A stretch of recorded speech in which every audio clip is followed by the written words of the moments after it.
is the Big O Show. This is the Big O Show. Yeah, just happy for our football team. Obviously, it's been difficult with the things that we've been through in the first 6 games. I thought we practiced really well all week. I thought we practiced like a team that hadn't come off 2 really difficult losses. And I felt like we were ready to compete. I thought our guys brought great energy in the first quarter. We got off to a great start, which was a big key. Obviously, we kind of had a gut punch right before halftime, but I thought we regrouped. Offense went right back out, got a score to start the third quarter. From that point on, I thought we played great complementary football. Defense had to bail out the offense sometimes. Offense had to bail out the defense sometimes. And we made the winning plays. It was a tight game. They're all going to be tight games. That's our league. And to find a way, Cam Kitchens to make a play right there at the end, to make a big time 4th down stop for a play like that, and then the courage of Tyler Van Dyke to make that great play call by Rhett Lashley, and then for Tyler to have the courage to trust his progression. They left Will Mallory wide open, and to hit him and to get that 1st down so we didn't have to punt the ball that's stuff that veterans do. And it's hard to remember watching that guy play today that he's in his 3rd ever game as a college quarterback. So thought a great job by our staff all week, proud of our staff, and just great to see a locker room of guys getting to cherish a victory after what we've been through the last couple weeks. Questions? Coach, we're going to start first with Tim Reynolds from the Associated Press. Tim?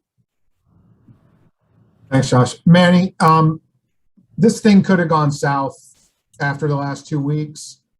This thing could have gone south about 5 different times tonight. What's it say about the character of these kids and what their buy-in is that you guys found a way, to get this one? This team is mentally tough. This team is resilient. We've shown it again and again. It's baked into our DNA at this point, and that's part of the culture of our program. We had to play better.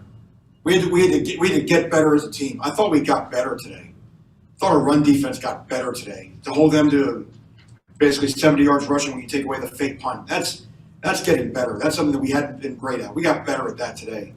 Hold them for 3 for 14 on 4th down. That's getting better. These are tangible things that we needed to improve to be the team that we wanted to be.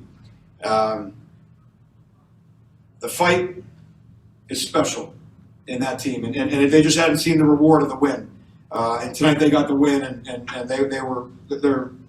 you watch them as a staff. We watch the players, and you're just so proud, you're so happy for them that they finally get the reward that, in my mind, that they've deserved. Manny, a quick follow. I saw you embrace Tyler on the field after you did your TV interview. What did you say to him in that moment? Thank you. I just congratulated him. He just. Even at that moment, he's just got such moxie and poise, as if it was like, was that a big deal? I want to make a point about this too. Tyler's comments during the week could have gone one of 2 directions. And I know for a fact it fired up NC State's defense. And things were said during pregame. It was a big deal.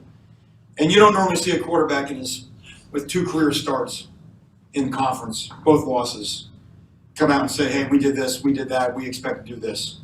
And we kind of took that midweek with our team. We figured, well, it's going to rile up NC State's guys. Let's let it rile up our guys. Because really, since we've lost D'Eric, that's been our thing. We've been waiting for somebody to make a play. If you look at the last 2 games, once someone made a play, we were hell on wheels from that point on. But we came out a little tentative. We came out because we're lacking our leader. We're lacking the star. And Tyler this week, with what he said and that confidence he exerted, that's a confidence in my mind that our team had been missing. That's a confidence we had not been playing with in the first half of the games. And we doubled down on what he said. We followed what he said. And for him to come out first drive, you could have heard what the guys were saying during pregame warm-ups to him. They were going to do this and they were going to do that. And the plays that Tyler made down the field, that play on 3rd down, I know I mentioned before, but that's big boy ball because it was a play that the coverage they had been running, and we just hit the check down. We just hit the check down and hope to maybe run for a 1st down because they're going to be in a drop 8 coverage. And somehow they left Will Mallory wide open. But most quarterbacks would have said, oh, you know what? I've gone check down the last 2 plays. I'm in a predetermined check down. And like in slow motion, you saw the Mike linebacker leave Mallory wide open. You're like, oh my God, is Tyler going to throw it to him? And he put it right on him. Big time first down. We can run the clock out from there. So that to me, hell, I don't remember what the question you asked was, but we needed something. We needed something to get some confidence on. We need someone to rally around. And I thought that's what Tyler did today. You answered it, Manny. Thank you. Coach, next we'll go to Manny Navarro from The Athletic. Manny? Hey, Manny. So I know you're coming off the win, and congratulations for that. But your boss Blake James did some interviews yesterday, and was basically asked if he could guarantee your future here by season's end, and he said he couldn't. He can't look to the future. Obviously, you've been feeling the pressure from the outside. Curious how much that was on your mind, and then also just as a follow-up, can you speak maybe to what Blake has been able to do for you as an athletic director, and just the circumstances surrounding all that?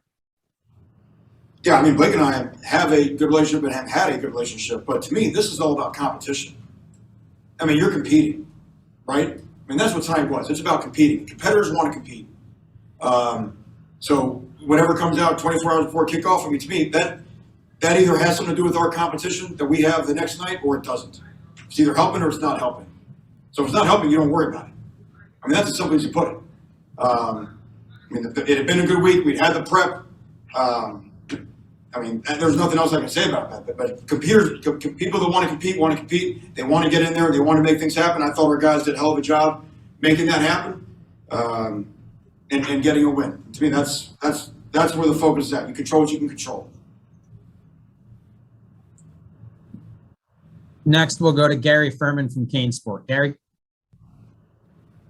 Hey, Manny, the result was different tonight, and, at least to the naked eye, there was a lot different about the way it looked. I mean, the team looked the best prepared that it has all season.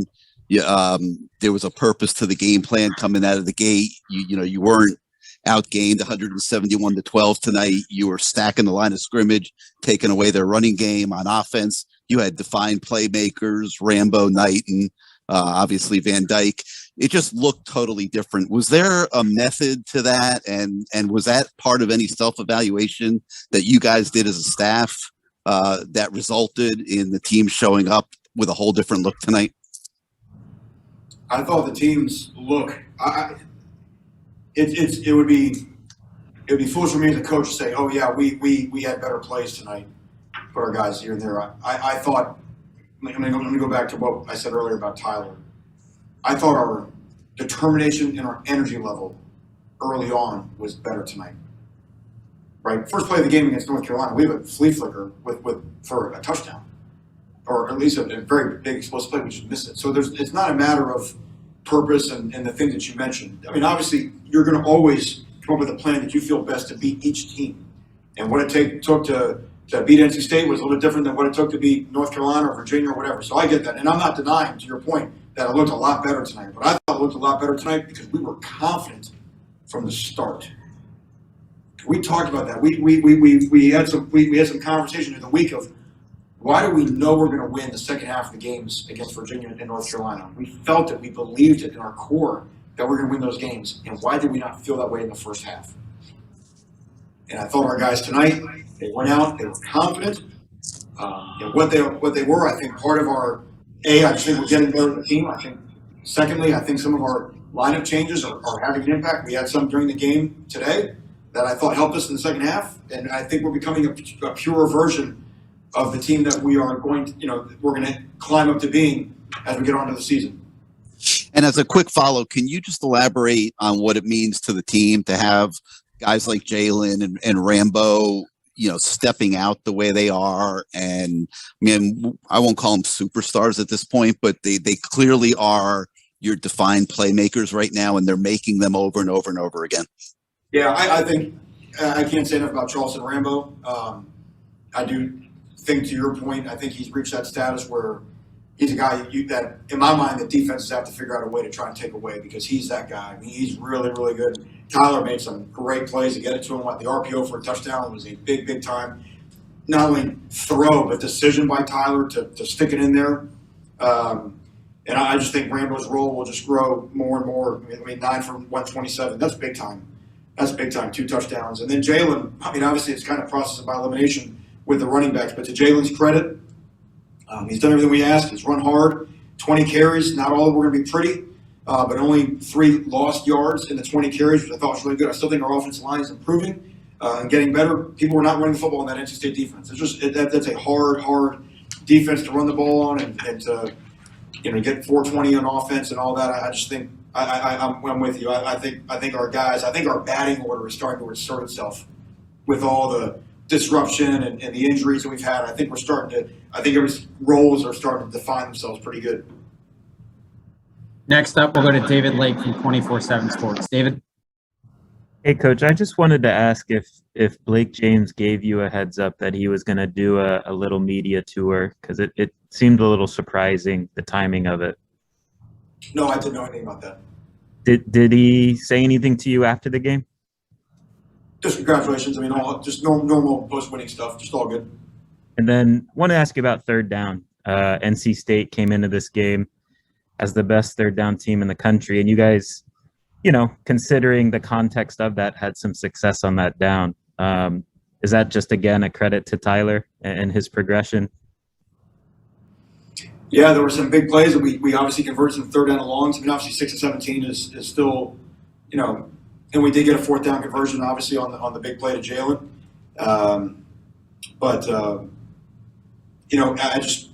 Tyler had to make some hard plays. They do a great job. They can go max pressure. They can go max coverage. I mean, I would say Tyler over 3 weeks has faced 3 very, I don't want to say non-traditional defenses, but not very simple defenses to kind of unpack. And his decision-making, I thought, was excellent. I thought he very rarely put the ball in harm's way. If I got it right, I don't think we had a turnover again today, which is a phenomenal job by the O. And again, every one of those third downs was vital for us. Next, we'll go to Andrea Adelson from ESPN. Manny, you talked about this team finally getting a reward at the end of a game with a win. Can you just describe why that was so important for these guys, especially as you move forward in the season to sort of stabilize where things are? Well, because they work so hard. And they're so, well, let me put it like this, Andrea. There are some things that in your core you believe in, right? I mean, any coach would stand on a podium and say, you believe in a team with mental toughness. You believe in a team with resiliency. You believe in a team that never quits, that stays together despite all the odds. We've had really poor odds that we've had to fight through. And you believe in those things. And you believe if you have a team, if a genie came out of a bottle and said, hey, your team's going to have all these things, you figure that would translate to winning.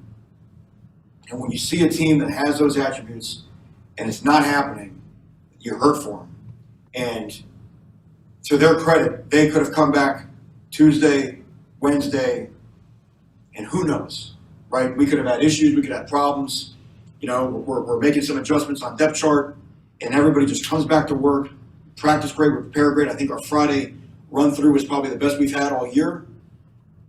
And it looks the way that it looks. And despite all that, it's still on a razor's edge. It could have gone either way. Because NC State's got a hell of a team too. So just to get in these close games and finally see your way through, Pitt's got a hell of a team. Obviously, we saw what they were like today. We may play a close game the rest of the year. They may all be like this, And I just think that's life in our league. We won a close game against these guys a year ago. So just really proud that their effort is rewarded, and not just their effort, but who they are and their DNA. It should win, and today it did.